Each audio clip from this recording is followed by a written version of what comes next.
بسم الله الرحمن الرحيم.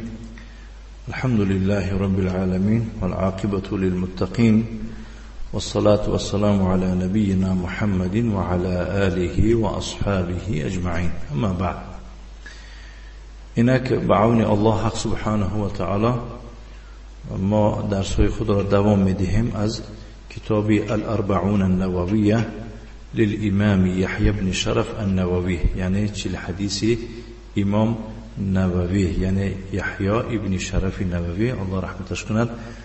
ما حدیث‌های امام نووی را از 1 تا به 42 خواندیم، باقی از 43 تا 50 حدیث‌های میباشند که ویها را ابن رجب حنبلی الله رحمتش کند علاوه کرده است در برابر همون 42 حدیث که مجموعاً 50 تا حدیث شده است. امروز درس ما حدیث آخران است، الحديث الخمسون.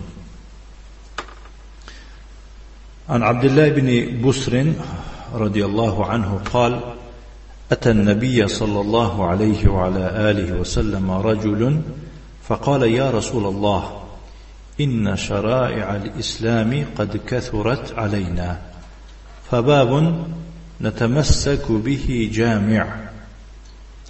قال: لا يزال لسانك رطبا من ذكر الله عز وجل. خرجه الإمام أحمد بهذا اللفظ. یعنی از عبدالله ابن بسر رضی الله عنه روایت میکنند که گفت یک نفر به نزد پیغمبر صلی الله علیه و آله و سلم آمده، گفت: ای پیغمبر الله، واقعا قانونهای شریعت، قانونهای اسلام خیلی هم به سر ما بسیار آمدگی هستند، یعنی بسیار شدن. خب یک باب را میخواهیم که، یعنی یک مسئله، یک موضوع را میخواهیم که به همان چنگ بزنیم، یک موضوع در برگیرنده، فراگیرنده باشد.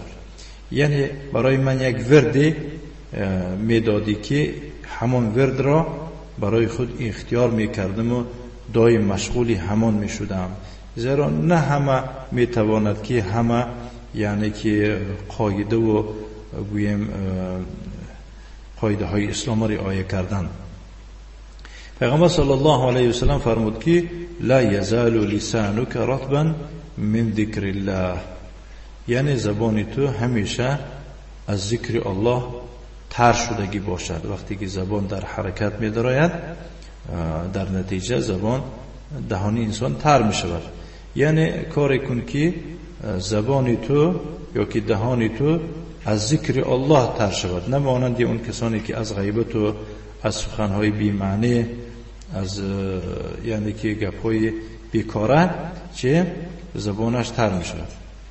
بنابراین انا همون زبانی تو به ذکر الله تر شدنش بهترین یک باب می باشد که فراگیرنده، در برگیرنده می باشد. این حدیث امام احمد با همین لفظ روایت کرده است. حدیث صحیح می باشد. عبدالله بن بسر رضی الله عنه قال: أتى النبي صلى الله عليه وعلى آله وسلم رجل فقال: يا رسول الله، إن شرائع الإسلام قد كثرت علينا، فباب نتمسك به جامع. قال: لا يزال لسانك رطبا من ذكر الله عز وجل. خرجه الإمام أحمد بهذا اللفظ. به همین ما 40 حدیث را از حدیث 1 تا 50 به آخر رساندیم. از الله حق سبحانه و تعالی در آخر مسئله دارم که یعنی برای ما توفیق بخشد به خواندن و فهمیدن این احادیث و طبق اینها عمل کردن را نصیب و روزی ما گردانیده باشد. و صلی اللهم و سلم علی نبینا محمد و علی آله و اصحابه و سلم تسلیما مزیدا والحمد لله رب العالمین.